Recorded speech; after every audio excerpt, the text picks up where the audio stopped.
Welcome back, everyone, to Progressively Incorrect. My name is Zach Rochelle, and I am so excited today to be with Denarius Frazier, talking all about his teaching approach and his relatively recent roles in consulting and leadership. So I'm very excited about that. Before we kind of dive into it, let's just talk about our sponsors, including John Catt from Hachette Learning, who published my book and also have a great catalog of excellent books. Check out those links in the show notes and get yourself some books. Also, just want to mention Step Lab. I'm one of the directors over there. Step Lab, it's like a platform that makes coaching happen. So if you're interested in looking at a technology and an approach to instructional coaching, go check out the links in the show notes. And so, Denarius, how are you doing today?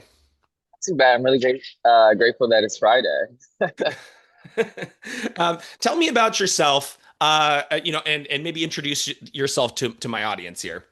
Yeah, so my name's Denarius Frazier, as Zach said. I'm a math enthusiast first. I started as a Teach for America Corps member, a founding math teacher with Uncommon Schools in New York City, and since then have grown to be the regional superintendent of instruction.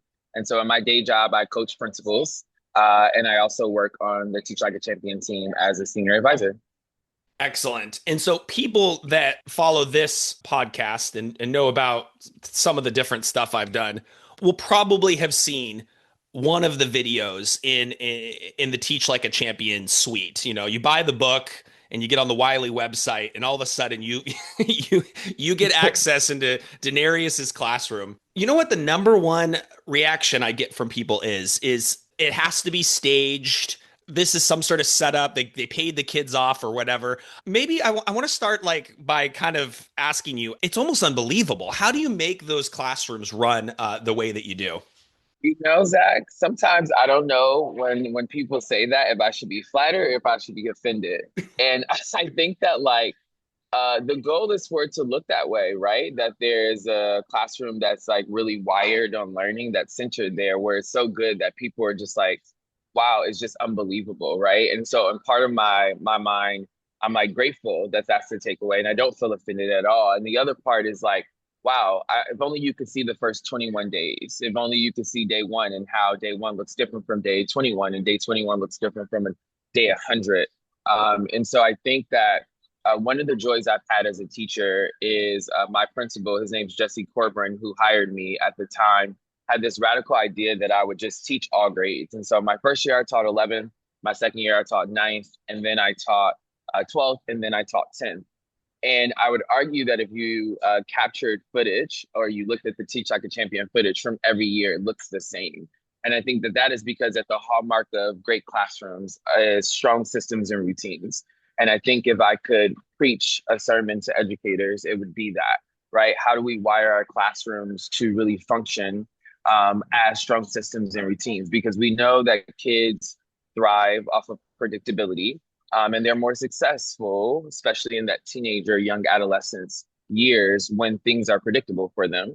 And there's so many things that are reoccurring, so many procedures, if you will, that are reoccurring every single day that you would want kids to be familiar with them. You would want kids to do them intrinsically, if you will, or with very little guidance, especially in the high school years. And so I think we start really early, and that's day one with systems that we expect kids to be able to do. That's classroom entry, that's desk setup, that is how to take notes in your notebook. But also on the academic side, not just some of those like pre-academic systems to have like meaningful discourse. We also talk about how to speak to one another, right? Especially coming after the pandemic. Sometimes kids are not always like familiar with that social interaction. And so we have to wire classrooms to be these beacons of light. Like, how do we ensure that kids talk every day, right? And when you talk to your partner, who goes first? Like, what should you share? What if you don't know? How do you respond to error? All of these things are systems. And I think every week, if you will, we're teaching a different system or introducing a different classroom system or routine that by the time you get to the day 21 or the day 50, it is kind of like this microcosm of beautiful learning, which I think is intentionally designed from day one. we kind of got that out of the way. I actually want to focus on what most people say, which is most people sit and they just are blown away, and they look at each other and they go, "This is going to take a long time, like to get this far as a school, as an organization." We take math teachers who look at each other and go, "Okay, so that's the bar," right? And one of the things I noticed while watching the videos is you don't have that many, bells and whistles. You're largely leaning on a very small repertoire of core techniques. Can you maybe tell me a little bit about those? Yeah, I think that there are some tried and true techniques that I think every single classroom should have. And I think we try to get those right. I also think that it helps that these techniques and systems and routines are shared across the grade and shared across the school. It'll be quite harder to do if there's like Miss Williams down the hall is doing it by herself and Mr. Washington in 12th grade. But when the entire school buys into these systems, I think that that is a unnoticed and unspoken about truth as well. And so I just wanted to throw that caveat out there. I think that the systems and routines, if I had to name a few that are kind of like bread and butter, classroom entry is one of them. I think the way you start class is the way that class will flow. And if kids are entering into the classroom and they're not kind of like familiar with the expectations, I think it'll be really hard to continue the momentum. I think desk setup is so important. I think getting organized, you take a little 14-year-old who's in ninth grade and you think that like you're a teenager now, you're coming to high school, you got it all together. They absolutely do not. And so getting your desk set up is really important. And the desk setup is less about putting your planner in a corner or having your calculator out. It's about being resourceful and having the information readily accessible. And so if you forget something, Mr. Frazier is going to direct you to your notes. If your notebook is in your locker, if it's in your backpack, then you are wasting time. We only have 55 minutes today. I have to teach you how to find the derivative, right? Like we don't have time to waste. And so I think desk setup is another one. Note taking is super important in this digital age that everything is going online and on the computer. We know that there's some pretty evidence-based research that suggests that when we are writing notes and we're doing like the old school note taking, that it's like etching things a little bit better into our long-term memory. And so I think that like having another form of memory and retrieval and that way by note taking is really important. So I would say note taking is really good. And then I think habits of academic discourse are is like the other one that I would say. And so we teach these in a very intentional way. Like, when we start the year, it's just, agree and disagree, saying kids' names, speaking audibly louder. And it goes all the way to teaching kids how to play devil's advocate or how to really, critique the reasoning of their peers in a respectful way using counter examples. And so those are a few routines that I think are like the bread and butter to the classroom. I think there are a few others like pen and paper that are really important, making sure that kids are writing. Like when we get over to give them feedback during independent practice, if there's nothing on the paper, that's really hard. I think culture of error is probably my favorite. Like, how do we build a room where that's psychologically safe for kids to make errors? Sometimes I make errors intentionally and unintentionally. Sometimes we celebrate failure, we celebrate errors because I think math is really robust. And for some reason, kids very early in their career create academic identities that we as math educators and STEM educators work really hard to break and debunk. A kid doesn't come into your classroom in ninth grade and say, I'm bad at English or I'm bad at reading, but they do in math. Like, I'm not good at this. And so in the midst of being these like amazing teachers, we also have to be mindset developers and teach belief in the work. And so I think culture error is like the fifth one that I would argue is probably the most important. Let's talk about the math stuff because and I didn't plan for this, but I just think it's so important because this podcast has sort of become a math wars podcast recently. Yeah. What are what are your views on sort of the typical approach or the popular approaches to teaching math? Where when I look at your class and we look at the subtitles and you can hear the kids talking, their answers are extremely sophisticated. Like they're talking Yeah. about math that I'm like, I've already forgotten this math and I know this is real, right? Right. Yeah. But your kids are in rows. Your kids are doing a lot of problems. Yeah, tell me about what your sort of views on kind of where math is going in this country. Yeah, I think that there's this debate right now, if you will, between inquiry based learning, exploratory lessons where kids are doing a series of activities and making conjectures. And then there's explicit or direct instruction. Some people use the terms interchangeably. And I think that there's like this war about which is better. And I don't think it's a either situations. Like I think it's a hybrid, but I think that that hybrid is not equally balanced. I do believe in explicit instruction, and I do think that that should be the primary way that we teach math 75% of the time. I also think that there's room and space for inquiry. I think that that straddles the line of about a quarter of time, right? Math is a building block content. And so there is ways in which we can make conjectures based on what we learned previously. And I think that there's like healthy space to that. But I think that there is so much into teaching math when you can just work a problem out for a kid and show them to do the check for understanding and ensure that they understand what you do, and then to give them an opportunity to practice. And so I think when I was learning calculus, for example, the standard protocol was my teacher will work an example, we would do one collectively as a class, and then we would have some time for problems. But in AP calculus or AP statistics, you really did problem sets, and those were outside of class. And so a lot of the practice that I did in math, I did at home and I did independently. And I think that while that made me a really curious learner, it didn't really leave space for failure and for questioning of my teacher. I think the modern, maybe when I started teaching, it was the I do, we do, you do, and it followed through. I think today's day and age, we're not glued to that, and I'm excited about that. One of the things that I believe in is like I like to model thinking. This is one of the standards of mathematical practice. How do we model problem solving for children? And then I like to like let them practice and get messy with the problems first. And so I would say my approach may be like a I do, then you do. And I think that you do in that first round of practice is just very foundational in application. And so if we're talking about how do we simplify expressions using PEMDAS or GEMDAS, right? I want to model my thinking and then I want to see what kids can do. And usually in that first round, it's not like a trick question or anything. It's just the base foundation, lowest needs and has and Maslow's hierarchy of needs. Can you just replicate the thinking and apply it to a new problem with different numbers? And then after the you do round one, I believe there's for a we do and a bridge where maybe you add a layer to the problem for a little bit of complexity.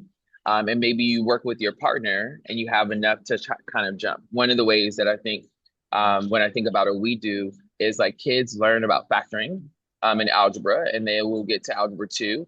And in algebra two, they'll be introduced to more types of functions. And so rational functions is a type of function, and kids will see a rational expression with the polynomial in the numerator and a polynomial in the denominator, and they'll freak out, right? Like, because anything with a fraction freaks kids out these days. But it's like, what do you do when you see a polynomial? Like, oh, we factor it. Great. When you factor it, let's see what happens, right? And so I think that like those make for the beautiful we do problems is when you can really ask kids a series of questions that activates knowledge and then let them off. And then there's like an extended round of practice, which I call you do too, where kids are just practicing multiple types of problems, different rigor, spiraling review, some old content, maybe from the previous unit or from a previous week that they kind of maybe struggle with. And so that's currently like one of my approaches to math. But I think as you teach more and you see more, you start to like find what works best for you and your kids. This has served my student population in New York really well. That's not to say that if I was in Georgia or if I was in California, that this approach would still work. I do think that modeling math, no matter where I would be a core tenet, but it may take a different color or flavor depending on where my students are. I noticed in one of the videos, it's like in the field notes, one of Doug Lamov's field notes. I'll put it in the show notes, and everybody will tell me when I don't put it in the show notes. So hopefully they'll all remind me. There's a video where you do kind of a like a chaining of techniques in order to get them to that you do, and it's like masterful. I believe it starts with like think in your head. Just take a second to do a little think time. All right. stop and jot in your, or no, turn to your partner really quickly and just unpack what you just thought. Okay, into your notebook, go ahead and stop and jot all of the different ideas you have there. Great, cold call around the room. Let's get some of these answers. We got one thing here. Can anyone snap for her? Great, great, great, great. Okay, into the you do. And what they're doing is you're prepping this kind of problem solving set for them to apply in that you do. I mean, is that Yeah. what we're is that one of the examples, or is that kind of separate? Yeah, no, I think that's pretty much the example. In a 50 to 60-minute lesson, I try to only spend 10 minutes in the introduction to new material. And I think that that's really strategic, right? If I can't teach it in 10 minutes, I probably can't teach it in 20.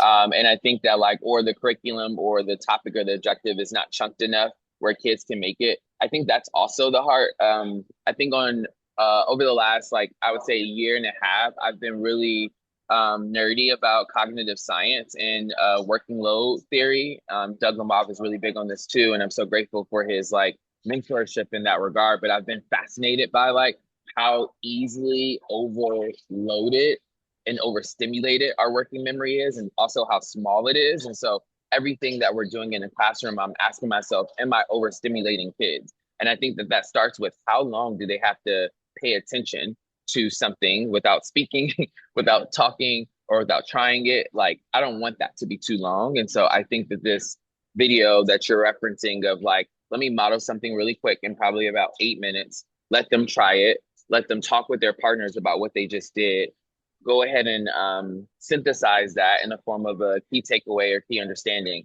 and then practice more with feedback and questions independently until we get to the exit ticket. It's awesome. And I'll post that video. So if you're listening, you want to pause, go check it out, because I have a couple more questions, and I wonder if you get these a lot. You carry around this clipboard in a lot of your videos, and you're standing around and you stand in place and then you move, and then there's even a moment when you're holding the clipboard or a student raises their hand and you go like, like, can it wait? And the kid puts his hand back down and just gets himself unstuck. Like, there's like these invisible nonverbals across and we don't really know what's underneath the iceberg, so to speak. Tell me about that. I'm very curious. Yeah. So even that in of itself is a system, right? Like the no hands culture, right? I want kids to be able to like when we get to college, right? You're not raising your hands and doing all of these things, but we're in high school, so there's a little bit. But I just want you to build confidence, right? And like I just want you to try. It's not that I don't want to answer your question, but like, have you tried it? Is there something on your paper, right? What do you have a question about? And I think kids, their natural inkling is when they get stuck up, hand in the air, right? And so, how do we teach mathematical resilience in students, right? How do we tell them to like actually some struggle is actually productive for us? And so, like, how do you bask and sit in that and wrestle with it? Because I can assure you that if you can figure it out independently of me, it's going to last much longer than me coming over there and helping you work with it. And I think at the core of this, all of these practices is just like some research, right? And so in Zaretta Hammond's book, Culturally Responsive Teaching in the Brain, she talks about like our job as educators is to create independent thinkers, right? And so students come to us very dependent on us. And the goal is that like we're helping them to become more independent. And so I think it is no secret that my favorite teach like a champion technique is active observation. And if I had to swear by one technique that I think really moves the needle on student achievement, it is active observation. And so, what teachers do when kids are working on independent practice matters the most. And I think that my ability to respond to kids, no matter where they are doing practice, is the ultimate game changer, I think, between like results, I would say, that I'm able to obtain and results for someone who's not doing that is able to obtain. And I think that like when I saw this practice and I studied it for almost 3 years, it is like non-negotiable for me. But I think that that is what you're describing when we're able to like circulate around the room with intentionality. And so my students are seated an intentional way based on data, based on relationships, based on information that they've shared maybe in their survey at the top of the year. And I'm moving around the room with intentionality. I want to make sure I give every single kid feedback. Sometimes if you're like me and you were in school and you got it right, your teacher's like, good, right? But that little check, I'm telling you, for the 14, 15, 16-year-olds, they love it. It's like giving a second grader a pencil or a sticker. They go crazy. our high school students, they love a check, right? And so behind the check is affirmation, right? And I think that that's really important. And so I'm giving every kid feedback, whether it's verbal and written. And then I'm able to study the trends, right? If I just taught something, it's not about whether I taught it, it's about whether they learned it. And the way I know they learned it is by if I come over to their work and they're able to be successful. And by the end of the lab, as a teacher, I pat myself on the back when like I finish a circulation lab and I'm like, 90% of kids got it. Let's go find the 10 who didn't and support them. It's like, that's the fulfilling part. It's like, I just taught a lesson. I want to get out to every single paper and see, did they get it? And if they did, I'm pissed with myself. Like, what did I get wrong? What did not anticipate? But that's the joy. It's like I have had some of the most struggling learners come with me, and I ask for the hardest classes, and I think I take joy in that because I'm like, I'm gonna get you to get to the bar, and that's my goal by the end of the year. And I think it comes by giving them this little feedback to make sure that they're successful. My internal goal every time I teach is that by the time we get to the exit ticket, that every single student has experienced success at least once. It's daunting, it's overwhelming, it's hard, but it keeps me going.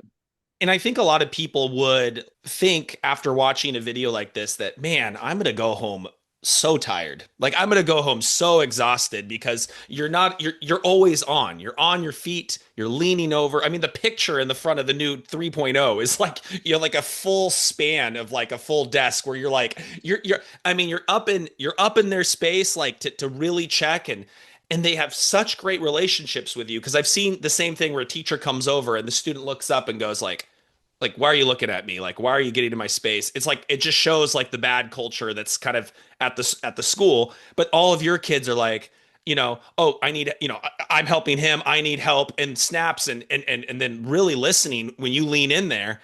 I mean, what would you say to someone who says, it's too much work, it's too tiring, it's not scalable?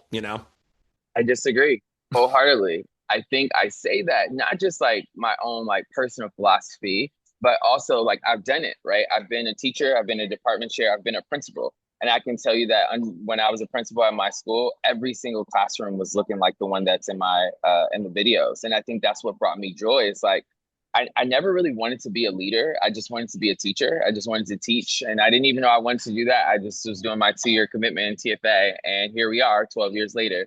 But I think that it is teachable. And I think when I became a leader, I started to realize like if I can get classrooms to be these spaces where kids love learning, like I'm doing the right thing. And like maybe I can teach some things, maybe I can teach adults. And I think that happened.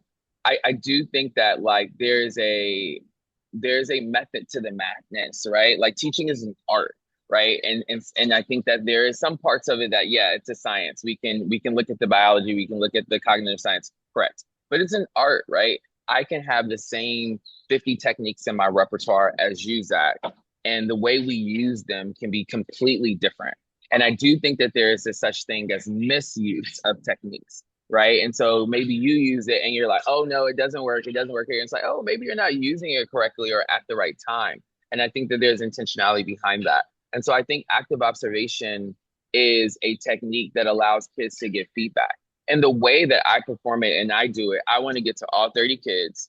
I want to get to them at least 3 times in a class period and so forth. That may not take form if you're just starting. If you're just starting and we're just teaching the technique, you may not do that. When I go over to English classrooms and they're writing essays and so forth, academic active observation looks different as well. When I go to AP seminar and they're working on presentations, right? Active observation really looks like small conferencing and they really meet with one group of maybe like 5 to 7 kids today and tomorrow you do something else. But active observation at the core is just giving kids feedback when they are practicing and then using the information, the data that you've gathered to do something about it if you notice that there's a trend in an error. And how that looks in your classroom may vary on you. For me, it looks like going around and getting to every 30 kids and I'm getting a workout, which I love, right? I'm getting my steps in. I have my Apple Watch. I'm a Nike sponsor, if you will. But that may not be the reality of every single person. And I think that that's okay.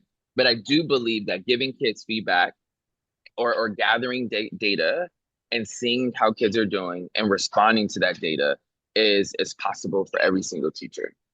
I guess I want to ask you before we kind of talk about your leadership roles. because you mentioned it, you kind of sound like kind of the reluctant leader who, but who left the classroom and is now doing other stuff. So I'm very curious about that.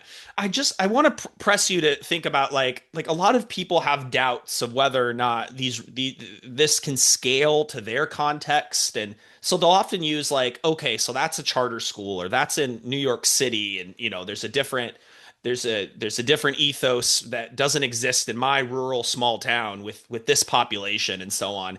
And I just think it's BS. Like I just think that we're it's sort of circular. Teachers can work together anywhere and they can all work together to embed these techniques so there's this predictable experience. I don't know. What are your thoughts? What are your thoughts on that?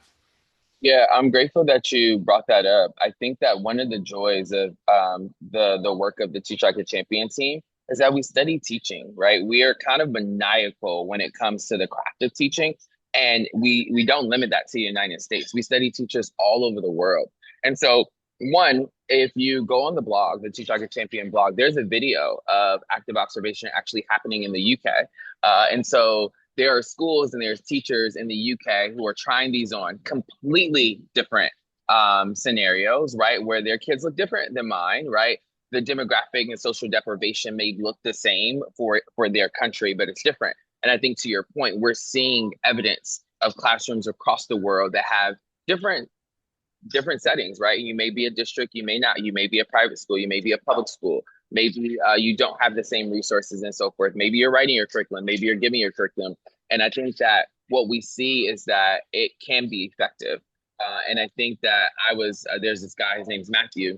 I think the name of the video is like Side by Side, where you'll see a clip of me doing some techniques within the active observation realm. And then you see this teacher in the UK that is doing it. And I think it is really remarkable. I had a chance to go over to the UK, to Birmingham, and work with the Windsor Academy Trust. And the Windsor Academy Trust, they're just doing some incredible work. And they are also working with active observation. And so I think that I've went over the pond, I've seen it effective. I've went all across the United States and we see teachers doing it. And so I think I would say to the naysayers to try it, right? And try it with the conditions and actually like keep trying it, right? I think it's something that doesn't come overnight. And to be completely honest, as I mentioned earlier, I worked on active observation as a technique for several years and failed miserably. You know, when I first started doing active observation, I used to use what I call feedback codes. And part of the learning of feedback codes was that I didn't want kids to raise their hand because I was trying to teach them that resilience. And when I would come around, I say, like, you guys have 6 minutes to work on problem set A, question number one. And when they got to 6 minutes, I said, if I put an F on your page, that means like check your factoring. If I put a D, check your factoring in the denominator. And it became so cumbersome because we had all of these codes that like a kid could, be overstimulated and look at the board and say, what does this code mean? And I'm trying to give 5 different codes. So, and so I said, this doesn't make any sense. And then it was like, we started studying, we put some minds together and we're like, what about if we had like circulation laps? And so we announced like one priority or targeted focus that we're looking for. That's kind of like the gatekeeper, right? If you're in Algebra 2 and you're completing the square or you're doing integration in calculus, we can't look at 15 steps. I'm not doing 15 laps around the room.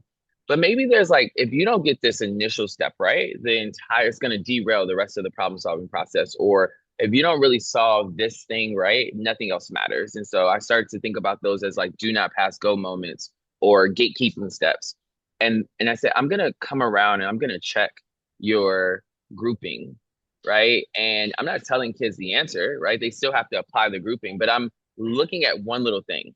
It also allowed me to say, right, I'm going to put a check on your paper if your grouping's right, or I'm going to circle a part of it that you should revisit. And so it like kind of removed the need for feedback codes. And with the advancement of circulation laps, now we're just putting a check if it's right and a circle if it's wrong. And so like kind of like have streamlined and simplified it. That took me months to learn, right? And so I think that I would say it can work if you're willing to try, if you're open to it, right? And if you believe in the quickest form of mastery. And I think that is where it lies in so many rooms, including the classrooms that I was taught in. you got feedback when you got work returned, right? You turned in homework, maybe a week or two later, your teacher will give it back.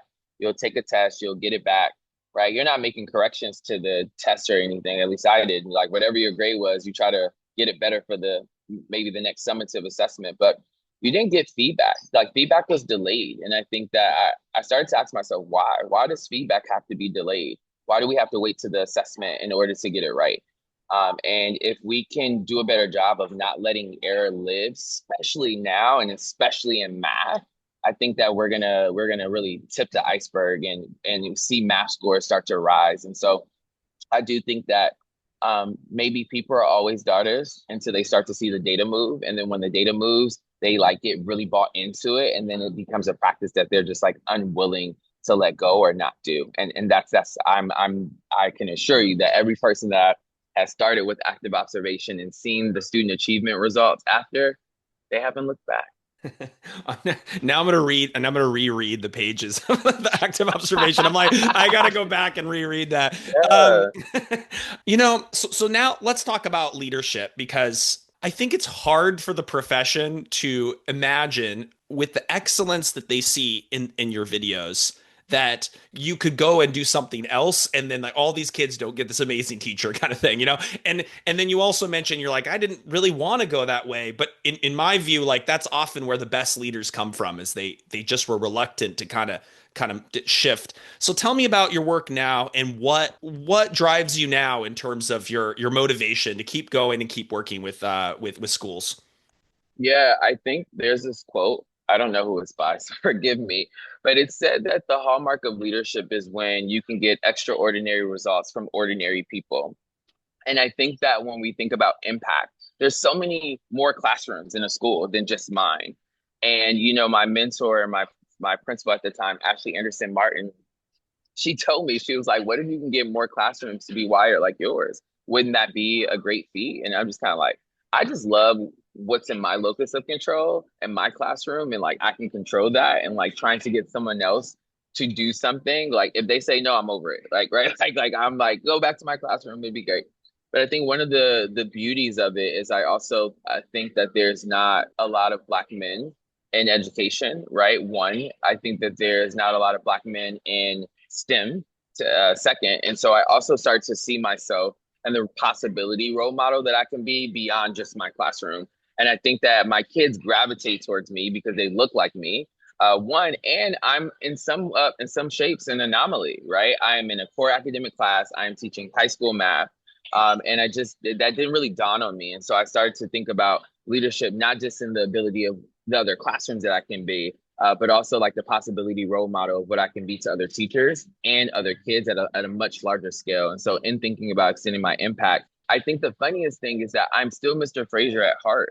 And what I mean by that is like, I think that teaching and leading are parallel, right? They run side by side. And the way that I make decisions as a leader, I think back to my classroom and think about what would I do as a teacher, right? And so I think that the techniques that I'm using in the classroom are the same techniques that I'm using in leadership because I think good teaching is just good teaching.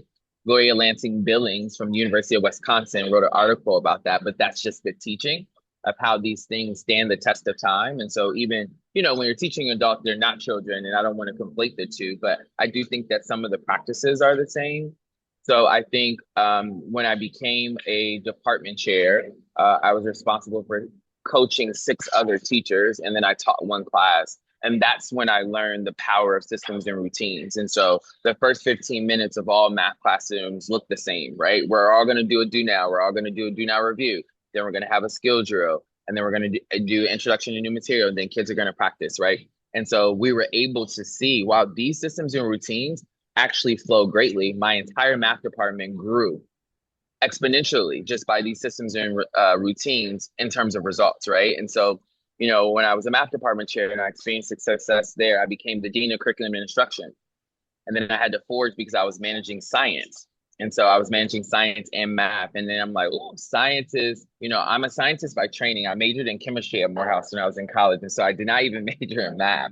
And so when I got over to science, I'm like, science is a little different. But if I can get some of these practices to work in science, then they're truly standing the test of time.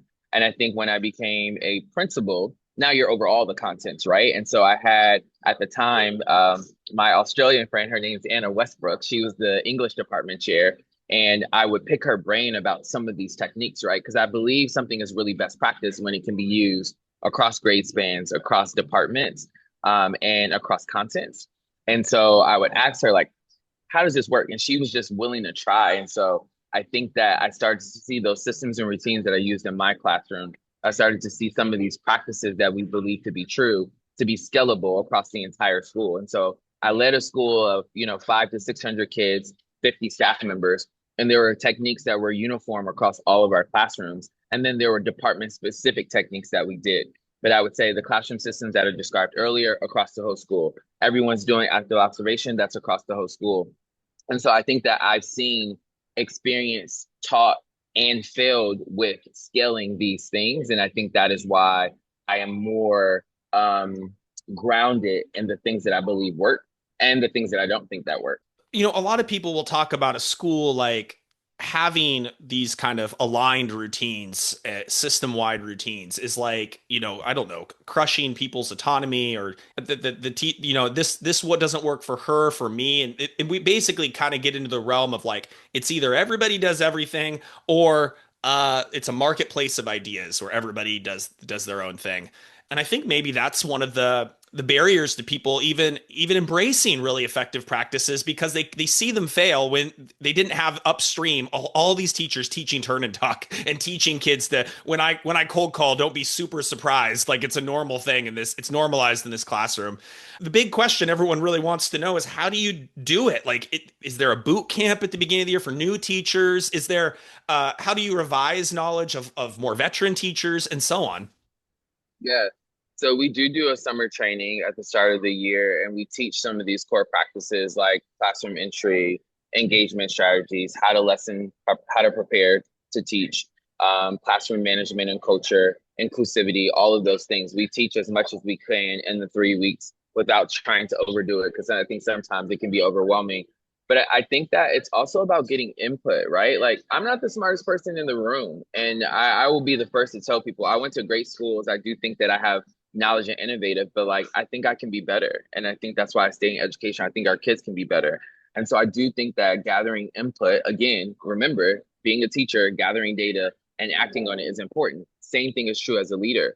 And so I want to bring the ninth grade team around. I want to bring the veteran teachers around and say, like, hey, like, what are the best practices that we should all commit to?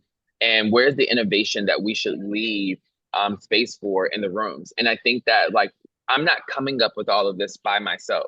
There are some things that I'm just kind of like, hey, these are my three principles as a leader. I'm not budging on them. But anything outside those three, like, let's talk about it. And I think that that's really important, Zach. And I think that's probably the missing piece. And so when I get my team together and I say, like, yeah, we've been doing classroom entry like this for the last 7 years, should we continue to do it this way? And like people give input, right? And I think along the way, it's like, great, let me take it back and let's come back, let's refine it. And I think that that's how you get buy-in, right? When people give input or saying something like, hey, 70% of what we're going to do, we know to be best practice. And we know this to be true because we haven't been doing all of these things all alone. So we're going to commit to aligning on 70% and we're going to innovate on 30, right? Here are the spaces and opportunities that we actually would love to innovate on. If you have other ideas, we would love to hear it, right? I remember when I first started, we didn't have habits of academic discourse. We didn't have a one pager. We didn't have a workshop to teach people. We gave a team of people 2 years to do that, right? I remember when I first started, we also didn't have like, how do we actually do note taking? And so a lot of the practices that I think we have right now came out of like a think tank, if you will, of teachers innovating 1 year. And then it just folded into the fabric that was the school. And so I think that a lot of the practices that we have, people are so willing to try because one, they know they work. Two, they know that if they have a concern or they want to get feedback, their input will be valued, right? And valuing input doesn't mean that we follow all of it as well, right? There's sometimes, it's like, you're a new teacher. I'm on day one. I'm really excited. I'm perked up to teach, but I don't know anything, right? And so I'm responding with that frame of reference. And so if I'm like, I don't think we should do classroom entry, it's like, well, how many times have you done it? Zero. So okay, right? Like, let's try it for a few weeks and then come back to the table. And if it doesn't work and it's like you have feedback after you tried it, it's great. A lot of people want to theorize and give input and feedback and they haven't tried it, right? Like we're asking our kids to try new things. Like the first step is like to try it. And so I think that in schools it's really important to strike the right balance of getting input and knowing the hallmarks of the things that make up the academic program that you're trying to provide, and then go from there. And I think that that's really important, right? I love being a leader because I got to set the academic vision for my school. What did I want kids to sound like? What did I want them to talk like? Like, what did I want kids to care about, right? And for me, I wanted kids to be nerds. I'm a big nerd. I want kids to be nerd. It is no secret, right? And so all of the systems in the school and the incentives and how we recognize kids and so forth, I just wanted them to be nerds, and that was my academic vision. And so if that academic vision changes, as you can imagine, so does the systems, and so does the culture, and so does the school. And I think that that's okay too. But I think people should be true to their vision for what they want for their community, and then solicit input from the people who will be responsible for upholding that vision along the way.